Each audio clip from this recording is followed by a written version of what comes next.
گزشتہ ہفتے کے کچھ ایام ارض مقدسہ سرزمین انبیاء شام، جس کا موجودہ نام سیریا ہے، وہاں گزارنے کا موقع اور شرف حاصل ہوا۔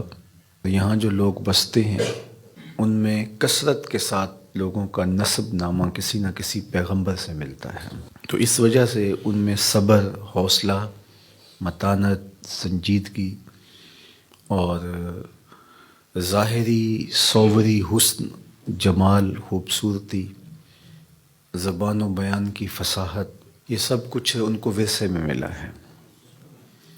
اور آج ارض مقدس شام بہت ابتلا میں ہے۔ اس وقت سخت سردی کا موسم ہے اور وہ جس طرح سے گزارا کر رہے ہیں انتہائی دردناک صورتحال ہے۔ باب الہوا کے ذریعے سے ہم شام میں داخل ہوئے تھے۔ شام کا علاقہ ادلب ہے، اس کا شہر سرمدہ اور اس کے نواح میں مشہد الروحین میں ادارۃ المصطفیٰ انٹرنیشنل کے زیر اہتمام گزشتہ کئی سالوں سے اللہ نے ہمیں ایک رہائشی منصوبے کی توفیق عطا کی تھی، تو ان مکانات کو دیکھنے کے لیے اور وہاں جو لوگ آباد ہیں ان سے ملنے کے لیے ہم حاضر ہوئے تھے۔ اور دوسرے مرحلے میں 40-45 کلومیٹر آگے خیمہ بستیاں ہیں، اور تقریباً 10 خیمہ بستیوں کے لیے اللہ نے کچھ توفیق دی تھی، تو ہم اس کے لیے حاضر ہوئے تھے۔ زبان بھی تھوڑی ساتھ نہیں دیتی کہ میں کہوں کہ ہم ان کی مدد کرنے گئے تھے، وہ تو خود پیغمبروں کی اولاد ہیں، اور بڑے صابر اور شاکر لوگ میں نے دیکھے ہیں، اور بہت بری حالت ہے۔ دلدل بنی ہے زمین میں بارشوں کی وجہ سے، بعض علاقوں پہ برف باری ہو رہی ہے، اور تا حد نظر خیمے ہی خیمے ہیں جہاں انسانیت سسک رہی ہے۔ کچھ خیمے ہیں وہاں صرف بچے ہیں، بیوگان ہیں، بوڑھے بچ گئے ہیں، جوان بہت کم دکھائی دیتے ہیں چونکہ وہ شہید کر دیے گئے۔ ایسے کئی بچوں سے ہمیں ملے کہ جن کے خاندان کا کوئی فرد بھی زندہ نہیں تھا۔ کئی بچے ایسے بھی ہم نے دیکھے کہ جنہوں نے اپنے ماں باپ کو اپنی آنکھوں کے سامنے شہید ہوتے دیکھا تھا، اور کچھ بچے ہیں کہ وہ دیواروں کی طرف مسلسل دیکھے جا رہے ہیں۔ تو یہ ایک عجیب سی درد کی کیفیت ہے۔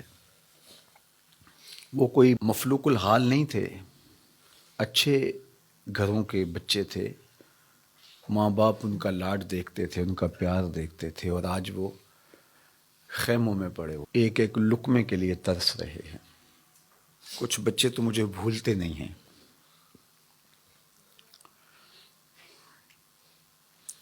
کچھ بچے ہاتھ پکڑ لیتے تھے، چھوڑتے نہیں تھے۔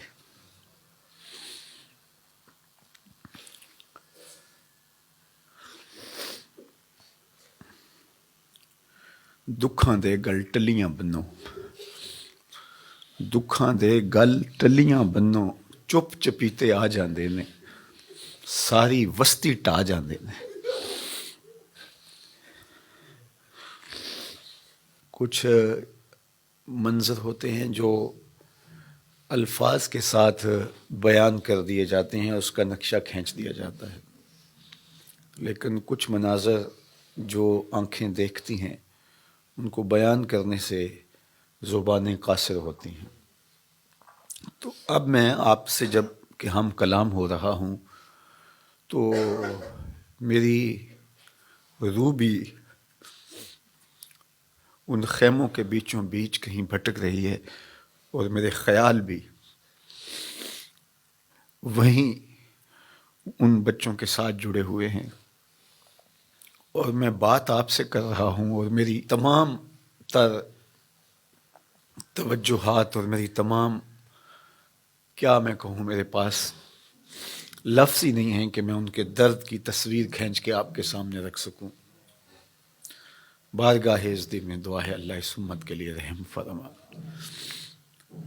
میں آپ سے کہوں گا کہ اپنی ایک ایک سانس کو حضور کی امت کے لیے وقف کرو. یہ طے کر لو کہ ہم ساری زندگی حضور علیہ السلام کی امت کے مجبور اور لاچار لوگوں کو کھڑا کرنے کے لیے اللہ تعالیٰ کی طرف سے دی ہوئی استطاعت کے ساتھ پوری زندگی بسر کریں گے. اللہ نے ہمیں بڑا کچھ دیا ہوا ہے. آج ہمارے گھروں کے اندر کتنی آسودگی ہے. ہمیں 3 وقت کا برابر کھانا نصیب ہے. تو یہ ہمیں سوچ لینا چاہیے کہ ہمیں اپنے لیے اب نہیں سوچنا، ہم نے حضور کی امت کے لیے سوچنا ہے. اور میرے بزرگ فرمایا کرتے تھے کہ جو حضور کی امت سے پیار کرتا ہے اللہ کے رسول اس سے پیار کرتے ہیں. آپ میرے بچوں سے پیار کریں تو میرے دل میں آپ کے لیے محبت پیدا ہوتی ہے کہ نہیں ہوتی؟ تو آپ اگر حضور علیہ السلام کی امت سے پیار کریں تو کتنی شفقت سے حضور نوازیں گے. تو کاش آسودہ لوگ اس کو سمجھیں. اس میں ایک اتنی طمانیت بھی ملتی ہے، ان کاموں میں آپ کو اتنا سکون قلب ملتا ہے. جب آپ محبت کرتے ہیں تو یتیم آپ کو مسکرا کے دیکھتا ہے اور اس کو آپ کو دیکھ کر کے 2 لمحوں کے لیے آسودگی ملتی ہے. تو آپ کو نہیں اندازہ کہ عرش سے کتنی رحمتیں اترتی ہیں، کتنا کرم آپ پر برستا ہے اور آپ کو کس قدر جو ہے وہ اللہ کی رحمتیں نصیب ہوتی ہیں. تو اللہ نصیب کرے اور ہمیں جو ہے وہ اس امت کے لیے کام کرنے کی توفیق دے. میں بھی عزم کرتا ہوں، آپ بھی عزم کریں کہ ساری زندگی حضور کے نام پہ گزاریں گے. ساری زندگی حضور علیہ السلام کی امت کے لیے، حضور علیہ السلام کے لائے ہوئے نظام کے لیے بسر کریں گے. یہ مشت خواہ کام آ جائیں حضور کی امت کے لیے. کل حضور علیہ السلام کی بارگاہ میں پہنچے تو شرمندگی سے بچ جائیں.